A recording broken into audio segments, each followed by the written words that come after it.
everyone, and welcome to this Videos on Frontier video.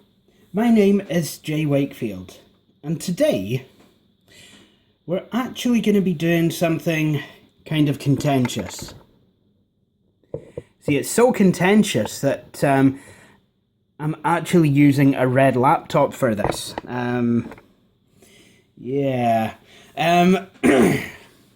But in my real life, I am no stranger to contention, so yeah, why not on my channel as well? What this video is going to entail is me actually applying this laptop with an operating system. Sounds harmless enough. Except that I'm not going to be applying this machine with an operating system from the Microsoft stable. No. In fact, what I'm going to be doing is I'm actually going to be installing a Linux distribution. And the distribution I have chosen is Debian. And just to make it that wee bit more spicy, I'm going to be using a stable release testing thingy. It's going to be a pre-release version of the next version of Debian, which I reckon will probably come sometime next year, which is codenamed Stretch, which is quite an odd name and could be mired in innuendo and odd, dodgy imagery if your mind goes that way, which mine does, I have to say. So yeah. Now, I am aware that installing Linux of any kind is bound to get people's passions aflame and what have you. But I would like to say before I even start this, I don't want the comment section to become a bloodbath of, oh, you should use this distro over this distro, or you should use Windows instead of Linux, or why not use a Mac instead? You know, Linux is rubbish. It's, you know, it's very difficult to use, blah, blah, blah, blah, blah, blah. I've heard it all, guys. You know, I was around, believe it or not, 10, 15 years ago when these same arguments were running wild and people were running around going, why don't you use Linux? So, you know, if you want to watch a video where I actually go ahead and install Debian and, you know, I show you getting it working and, you know, getting some applications on it that I'd like to use and, you know, having a bit of fun with it, then go ahead. If you're watching this video just to try and feed your ego, make it a wee bit bigger, you know, because you think I'm a complete idiot, which I mean, I already know this, but that I'm using the wrong Linux distro and in fact, I should be using Xandros, then please go and find your jollies somewhere else, because I'm not interested. Anyway, for those of you who've decided to stay, thank you very much, and we'll get started. Now, we have, here I have a USB key. It was a promotional one, I think, but you know what? It's good enough for Debian. And we're going to actually plug it into this machine, which, yep, it matches. And we're actually going to boot off of it. This machine is fancy enough that it supports such a thing. I'd like to apologise for the overexposure. It's one of those beautiful kind of late winter days. Although earlier the weather was looking to turn. Okay, so because the USB drive is plugged in, it's ready for me to boot. I've used the firmware version of Debian testing. The ISO was called firmware. Don't know if that's the proper name for it.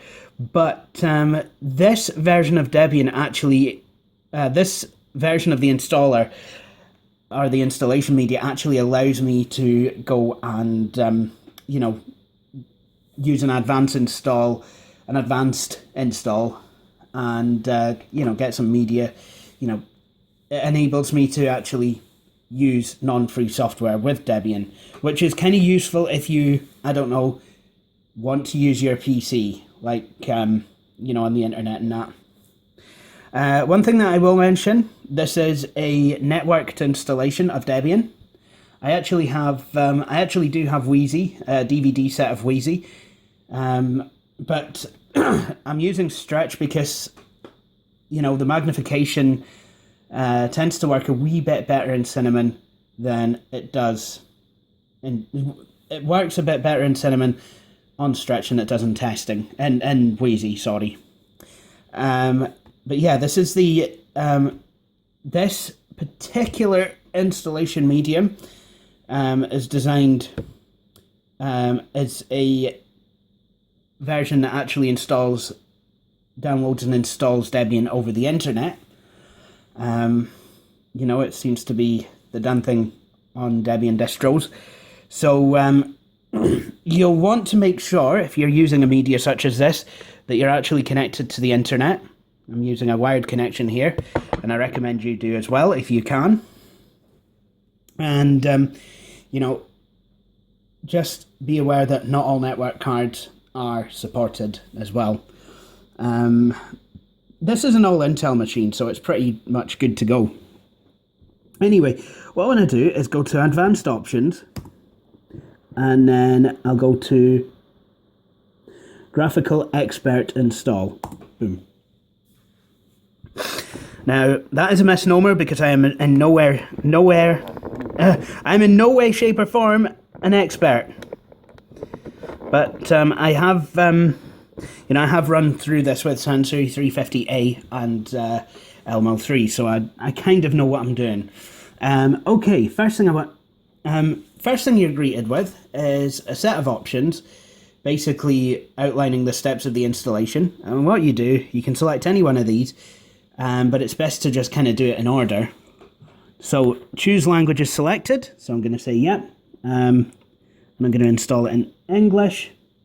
I'm going to select United Kingdom, and no, I can barely see the mouse pointer, so I'm just basically clicking for Scotland. Right, and then configure locales. Now, when Scotland becomes independent, because Debian is a current operating system, I'm not sure they'll release a patch for this version, but certainly there will be a version that you can download that will acknowledge Scotland as an independent nation. And that is the beauty about using current operating systems.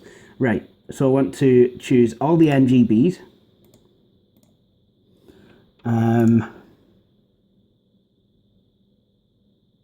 Oh, jinx, no, I don't want to...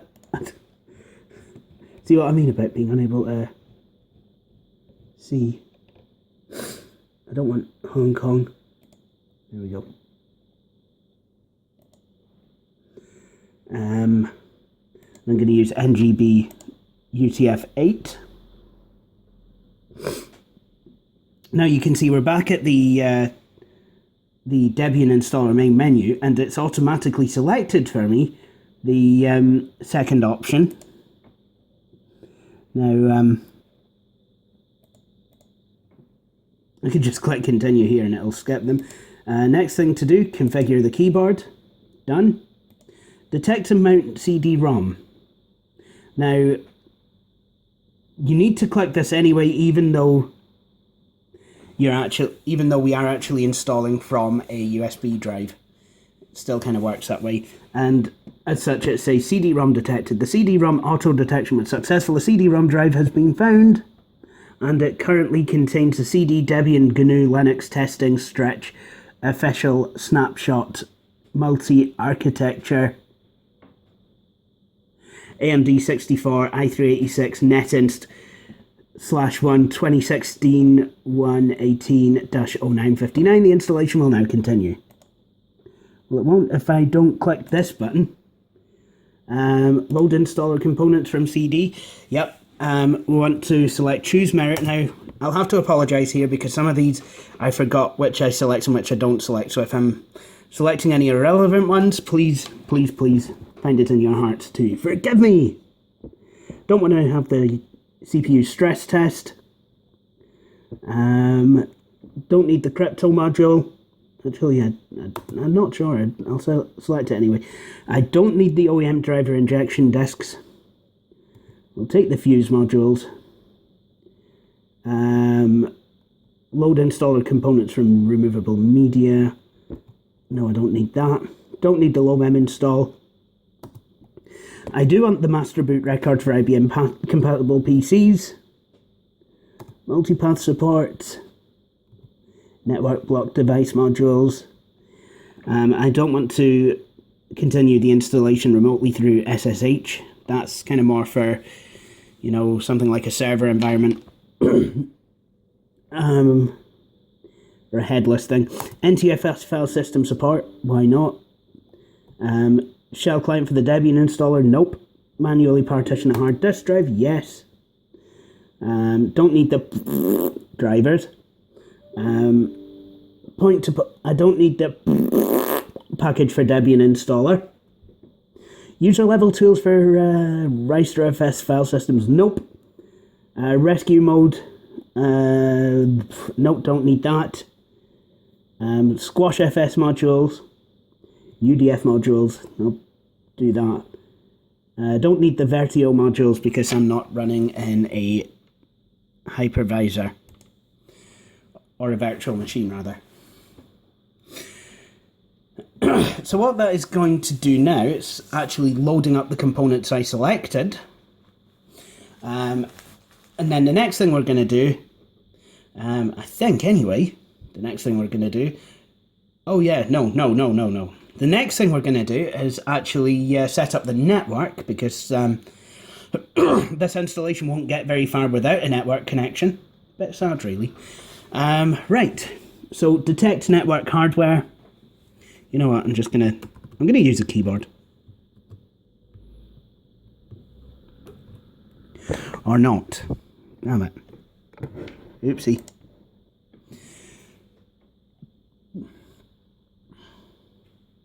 I have friends here shaking their heads going, gee, should have used a text-based installer.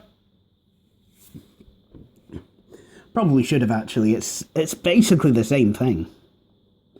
Configure the network. And this is where I can actually choose a name for the system. Now, it's detected both the... I said it was an all-Intel system. I lied. But it has detected the Broadcom Corporation Netlink Gigabit Ethernet adapter and the Qualcomm Atheros wireless network adapter. So we're going to use the wired Ethernet adapter. It's faster. Auto configure networking, please. Waiting time, I'll just leave it at that. And that's going to go away and talk to the router and go, would you mind awfully if I had one of those IP addresses? And then the router will be like, hey, okay man, here's an IP address. Okay, well thank you very much. I'm going to use your DNS server to try and find some stuff. Hey, that's no bother either. And then it'll connect. Right, so it's configured it. And now I've got to choose a host name for this machine. Domain name. I can just leave that blank because I'm on a home network. I'm not going to be using this with my Windows 2000 domain, by the way. Just in case anyone was wondering. Now, I need to choose a mirror for Debian access. I want to choose a HTTP. I'll choose one from the UK. I'm not going to use Debian.org because it's, you know, that's... Basically, I'm not using Debian.org because that's what they're expecting me to do. And as such, everyone else is probably using it. I've had pretty good luck with Debian.mirror.annex.net or ANLX.net. Whoops. Don't need to use a HTTP proxy.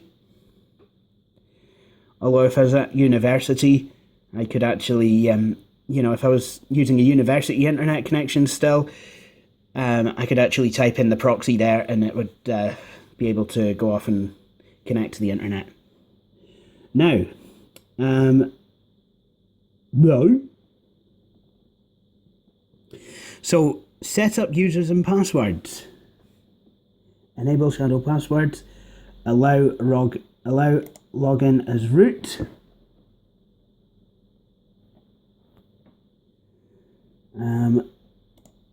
No, I'm not going to allow that. And then my account will be, then as a result, my account will get root privileges and I won't have to add them later. So my full name is J Wakefield. Yep, login is J. It's going to have to be small letters here, unfortunately. Windows allows capitals, Linux does not. Right, time to put my password in. Right. Configure the clock. Yep. I kind of like that about Linux. It connects to a NTP server whenever it can and, you know, keeps the time up to date. It's like macOS. macOS does that, so it's, you know, both my Macs have dead CMOS batteries, but that's okay because they get online, they immediately get hold of the time, and then everything's tickety-boo. Windows machines, on the other hand, are completely hopeless. They've got the same sort of time management as I do. And I'm going to go Coordinated Universal Time, UTC. Detect disks. Detecting the hardware. Please wait. And it's going to find my hard disk. Now I'm going to go to partition disks. Right. Now, as a beginner user, it's perfectly fine to use the largest continuous free space. If you know what's good for you, you'll use, well, yeah. I think it's the next thing. Yeah, as a beginner user, it's perfectly fine to put all the files in one partition recommended for new users. If you know what's good for you, you'll have separate home, var, and temp partitions. And now it's actually showing me what it wants to do, and it's going to ask me, look, is that what you want to do? Finish partitioning and write changes to disk? Yes. And then it'll ask me again. Write the changes to disk? Yes, that's exactly what I want to do. Okay, partitioning the disks. And this really doesn't take long in Linux. I would like to apologise to High Treason, because this is not going to fully format it. It's just quick formatted it. Now, next thing I need to do is install the base system. Now, here is where you can go and get yourself a cup of tea, because it's going to take a wee bit, but that is not the actual base system, like, fully installed. Actually, this is going quite quickly. But I think I will just kind of pause it here anyway, just to save time. Okay, so the base system is about installed, but the next step is choosing a kernel. I have Linux Image 4301 AMD64 or Linux Image AMD64. I just want to choose this one, Linux Image AMD64. And what that will do then is just go on to actually install the kernel. It'll ask me now, do I want to install all the available drivers or drivers needed for this system? I'll take all the available drivers. Again, it was recommended that I do that. I will configure the package manager. Do I want to select a network server? Yep, again, http. And I'm going to choose Debian, ukdebian.mirror.anlx.net. Http proxy.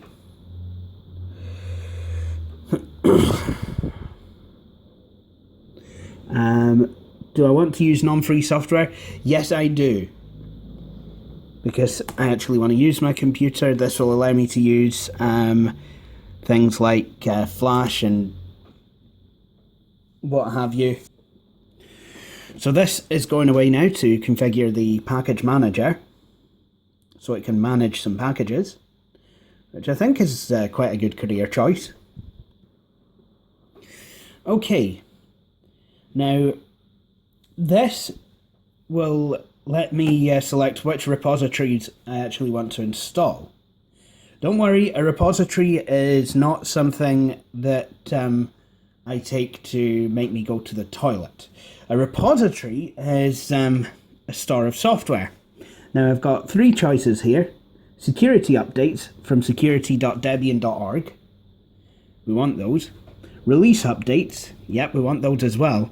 Now backported software would be useful, but because this is please forgive me if I'm wrong, because this is the latest stable build.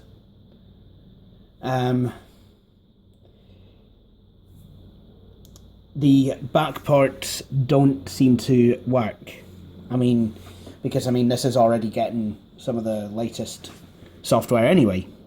But if I was using the current, the actually currently released version of Debian, backported software would be quite useful, because that would then enable me to get access to software that is being made available in Stretch, but I can install to Wheezy. So, I know there's been some complaints about how outdated some of the things that come with Debian are. Well, selecting the backported software option goes some way to alleviate that, if it works. There we go. Okay, so now we're going to select and install the software, including the desktop environment.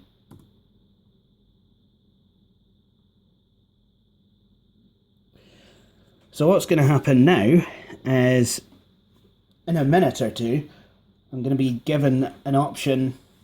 I'm going to be given a list of options. It's not like, it's not a detailed list of options like other Linux distributions I've dealt with, like certainly Red Hat, where I could get right into the nitty-gritty and select exactly which parts of a given package I wanted to install, or which pieces of software in a given category I would wish to install. But it will allow me to choose from a series of desktop environments. I must admit I'm quite impressed with the number of desktop environments that Debian does actually let you install from its own repositories. You can install GNOME, you can install XFCE, which is a lightweight desktop environment. That's very good if you have a very old machine. I was able to get this version of Debian working on an AMD Athlon XP build, and it worked, quite nicely. Worked a lot better than Ubuntu would have done. You can install LXDE, which is another lightweight desktop environment.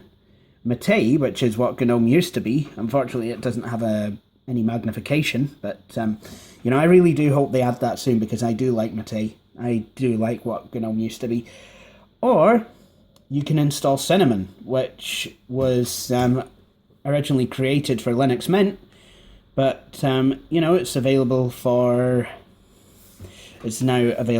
Debian, and it is a very nice front end. I've got to be honest. I really do like it a lot. And it does have good magnification in it.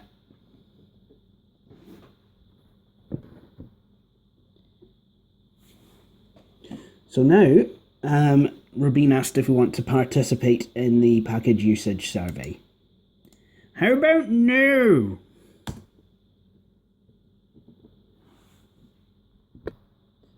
Jings, that was quite a long wait, actually, Took a lot longer than I expected. I'm thinking my chosen mirror is getting a bit slower. So I can choose a desktop environment, and so what I'm going to do is, well, Mate, sorry, is selected by default. Deselect that. Throw in Cinnamon. Oh yeah, I forgot KDE is also a choice. That's a very prettiful. That's a very prettiful desktop environment that doesn't really. Yeah. Some people like it. I like how it looks, but not how it runs with certain things. Certainly, Iceweasel is a GTK application. Debian? KDE really doesn't like those. I mean, it'll run with them, but yeah, just not really that well. Just, yeah, you can get some quirks sometimes with them. Anyway, web server, no, we don't need any of that. Although I will install SSH server, because I might want to mess with it.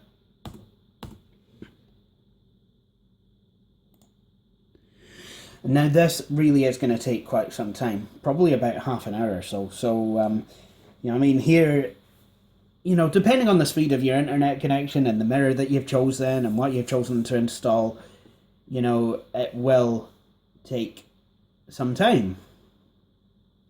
So I'm actually going to go off, charge my phone up a bit, have a cup of tea, and see if I can get some more energy, because I'm feeling a bit tired.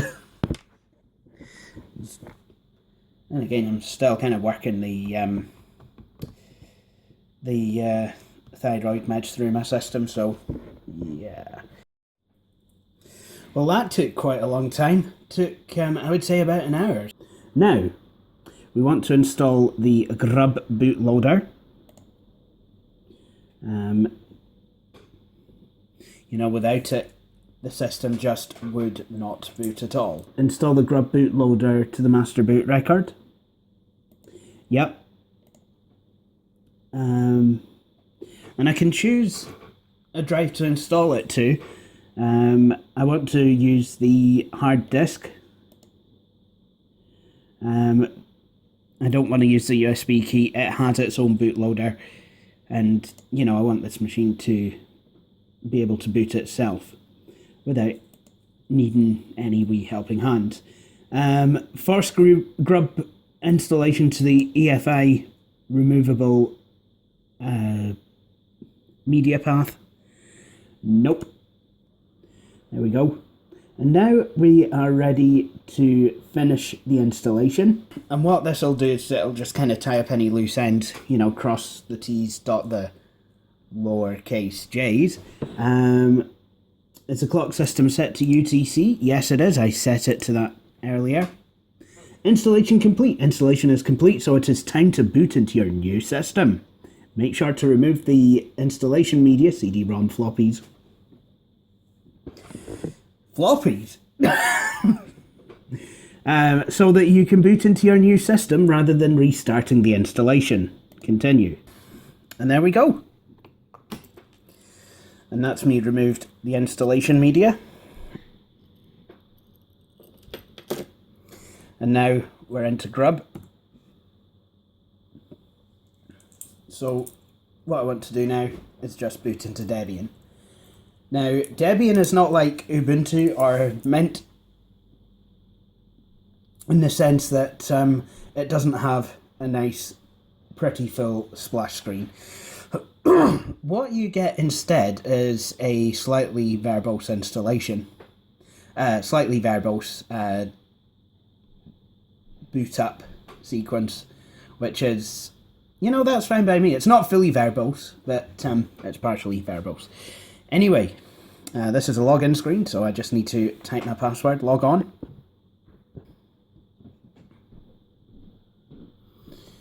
So now this is just sorting out my desktop environment, and we will see it in a minute.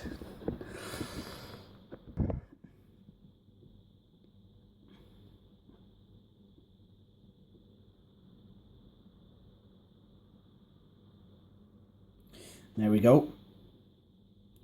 And there you have it. Debian with Cinnamon. Nice. Now, there's a couple of things I want to do. I want to... What is this icon supposed to be? Something's not quite right. I've loaded something, but I don't know what. Oh, it's Iceweasel. What I want to do is make everything a wee bit more accessible, because I can barely see what I'm doing. So, go to System Settings. I want to go to Accessibility. And I'm on the Seeing tab. And I want to enable Zoom. And basically Zoom on this works a lot like Mac OS. You press Windows, the Windows key, Alt and plus, and then the Windows key, Alt and minus. So it's very much like Mac OS, but the magnifier works like Windows, and well, it just works like any full screen magnifier. Next thing I need to do, which is a wee bit trickier in Debian for some reason, is to enlarge the mouse pointer. So I'll do that. Now, Elmo 3 said that with commands that I need to set things up, I should really keep a note of them. Guess what I forgot to do? Anyway, I went on the internet and I found this.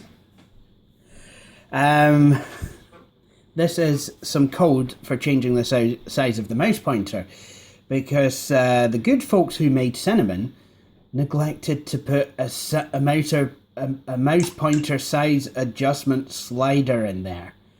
Good going, lads. Have a bun. You deserve it.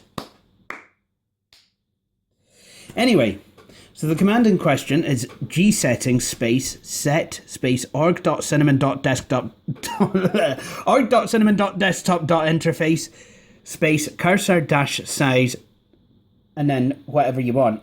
The tiny cursor that we've got now is 24. I've decided to set mine to 64. And then bash. We have great big giant massive cursor.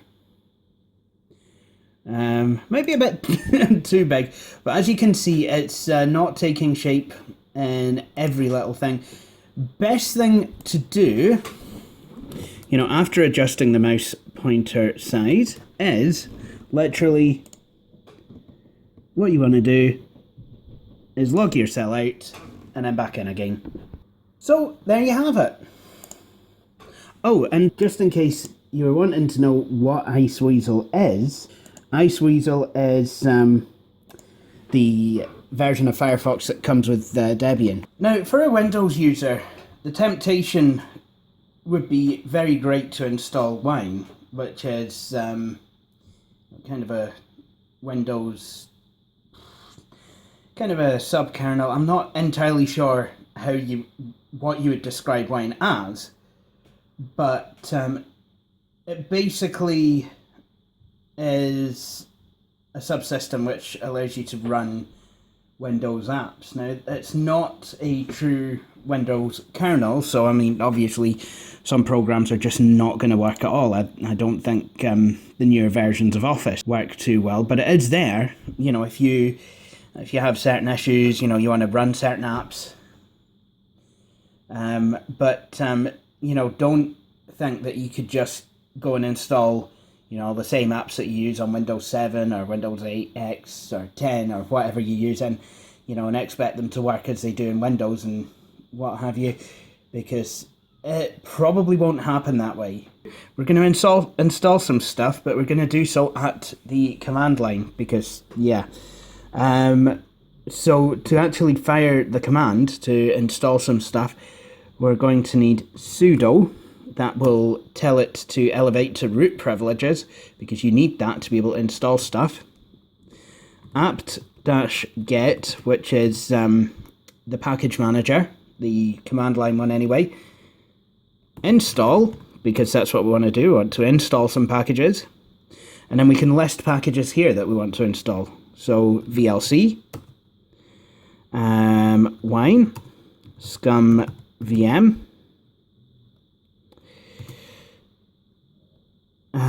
I don't know if VirtualBox, I don't know the package name for VirtualBox, but I'll show you how we can get that. We could use the graphical package manager, but yeah, who wants to do that? So it's asked me for my password, and it's now saying, oh look, you know, this is a sort of, you know, it's gonna, you know, these programs I've selected to install have dependencies, as in, you know, they actually need other packages to be able to run. Do I want to install them? This is how much disk space they will take.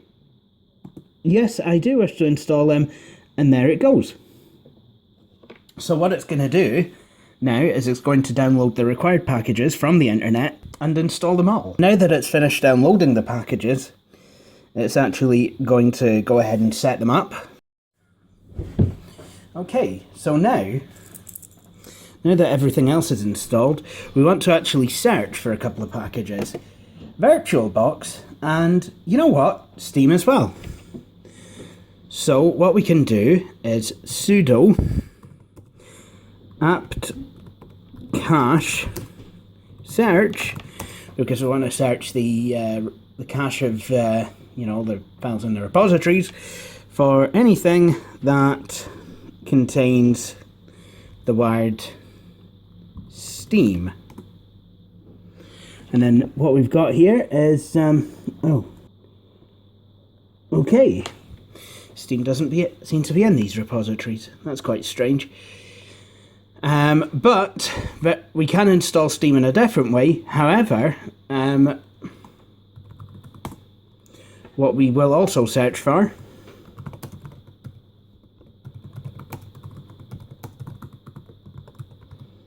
is VirtualBox.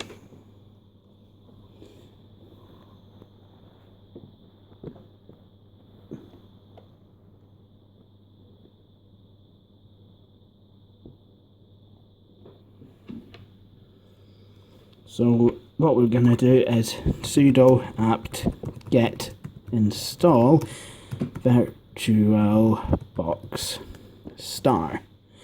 And hopefully, if it works in the same way as it does in Aptitude, it should install everything beginning with VirtualBox.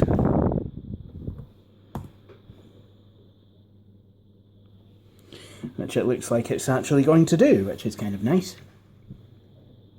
What I will do is, while VirtualBox is installing, is we'll test out Iceweasel, you know, the YouTube capability and what have you. Why don't we see how well this plays YouTube videos?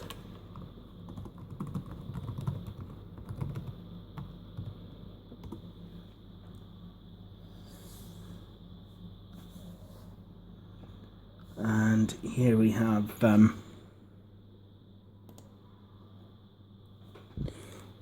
so what I'll do,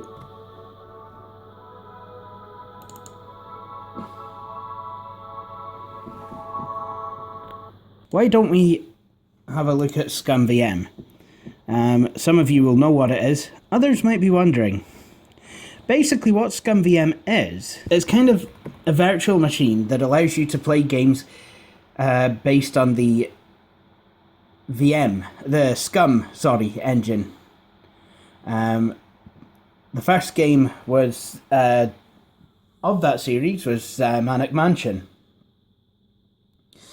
And, you know, it's been used in quite a lot of DOS and Windows games since. Everything from the Adventures of Monkey Island to Living Books games like Arthur's Teacher Trouble, Just Grandma and Me, to Humongous Entertainment games. So kind of all the pointy clicky stuff. That's you know, that's where that's been used. But what we can do is media CD-ROM 0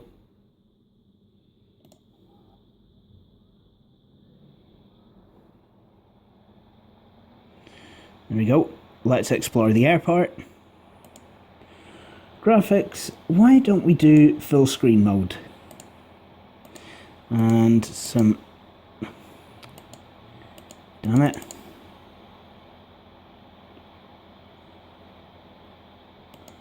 Oh, that's what I meant. Ah, well, we'll just leave it as is. Okay, so now that's set up. What I can do is then go and run it.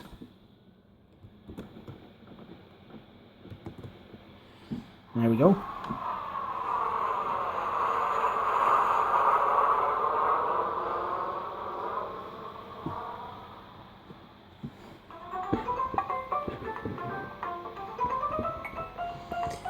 And this is running absolutely tickety-boo under an operating system that's 24... Hi, the knowledge bug. Welcome to the airport. This is a very busy place. Someone got a piece of rolled up newspaper or a fly swatter. Seaplanes, jet airplanes, hangars. There's so much to explore at the airport, so let's get going. Okay. I don't know my way around here as well as Billy does, but what about if we go there? No, that's...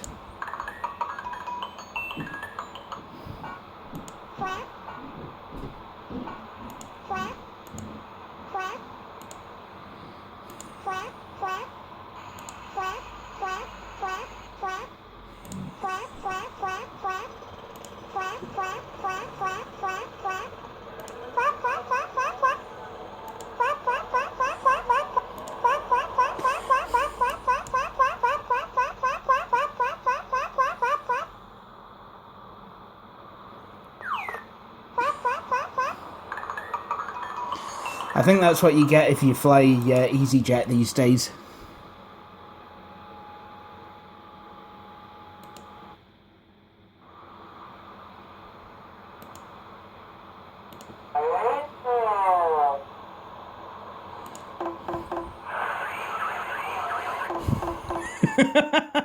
None of these planes seem to be in very good condition. Oh, look. Oh dear!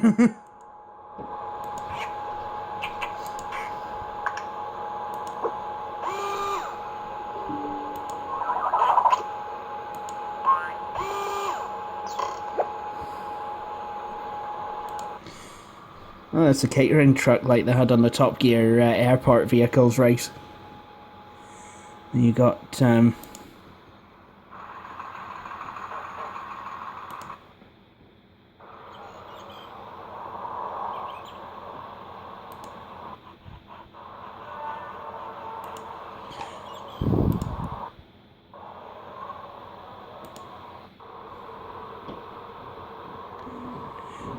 How about this one? Huh? Yeah? Huh? Yeah? Huh? Huh? Yeah? How about this one? Huh? Yeah? Huh? Yeah? Huh? Huh? Yeah? Oh, I don't think so. This yours? Huh? Yeah? Huh? Yeah? Huh? Huh? Yeah? No, that's not mine. a bow tie, a moose, and a canoe. There's been a massive miscommunication somewhere. Here we go. I hope you enjoyed your stay at the airport. Fantastic sound. Okay, that'll be $5, please.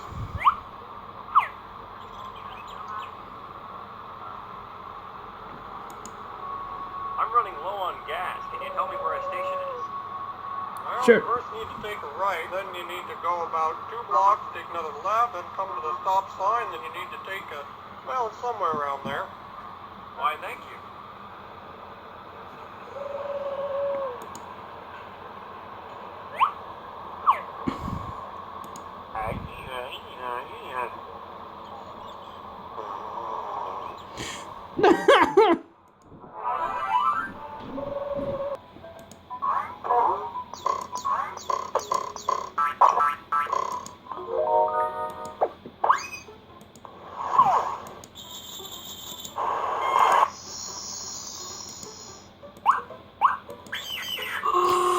Nice.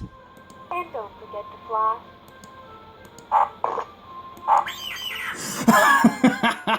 Nice. Okay, I think we've done enough goofing around in there. Excellent.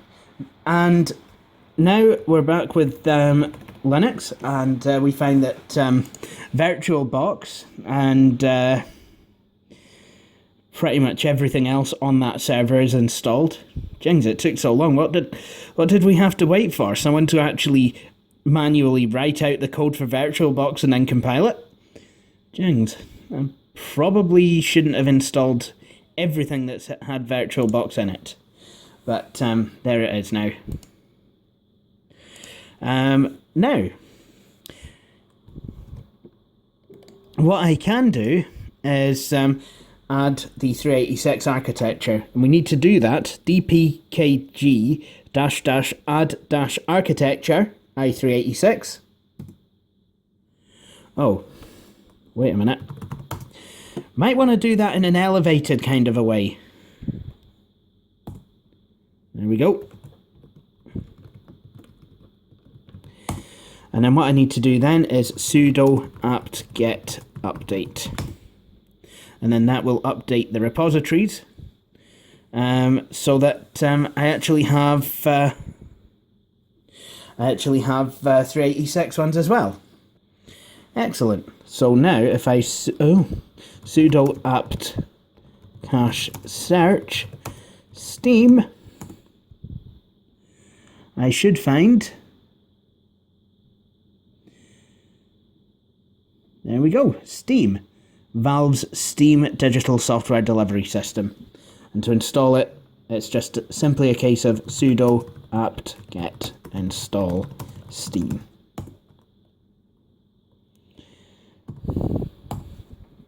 Now, Steam, a wee word in your shell like, yes, there is now a Steam client for Linux. Let's all celebrate. Yes, that is a good thing. However, there's only a handful of games that will actually work under Linux. Euro Truck Simulator 2 and American Truck Simulator will work under Linux. Portal will work under Linux, believe it or not. So will, I think, Team Fortress 2 and Half-Life 2. Some of the smaller indie games, not GTA 5, that seems to work. Retro City Rampage, I think, that works. But the real Grand Theft Auto 5, well, that kind of doesn't work. So if I go to, I think it will be under Games. There we go.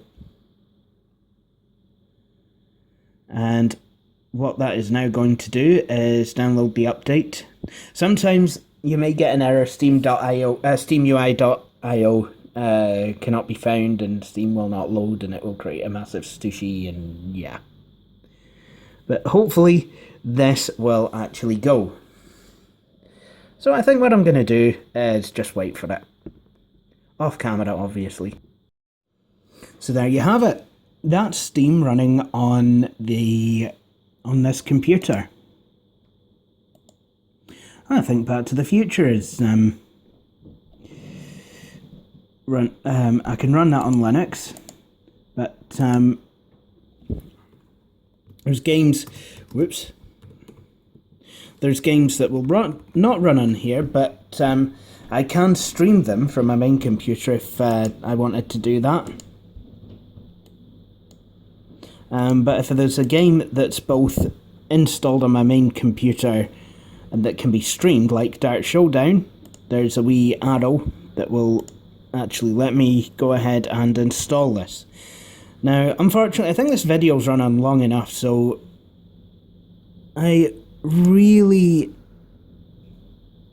and here's something else actually that you can do. Library, SteamOS and Linux. And I didn't realise this. City Skyline works with Linux. The more you know. You've got Life of Pixel, not Grand Theft Auto 5. Portal, Retro City Rampage DX, Saints Row 4, Space Chemistry, Left 4 Dead 2, Half-Life 2 Lost Coast, Half-Life 2 Grid Autosport Goat Simulator, Euro Truck Simulator 2, Dirt Showdown, City Skylines, and American Truck Simulator. All of those games actually, would install and run on here, but I fear that the graphics hardware may have something to say about that in a very kind of jumpy, low frame ratey kind of way. But yeah, there you go. Steam is now on Linux, and it runs absolutely fine.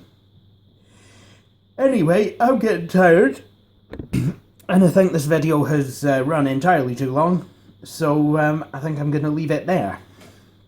But I hope you've enjoyed this video. If you have, please feel free to subscribe, and as always, feel free to follow me on Facebook and like me on Twitter. And I really don't care what operating system you use to do that. You can even use Windows Vista. That is how tolerant I am. So, with that said, I'd like to say thank you all for watching this video, and please join me for my next one.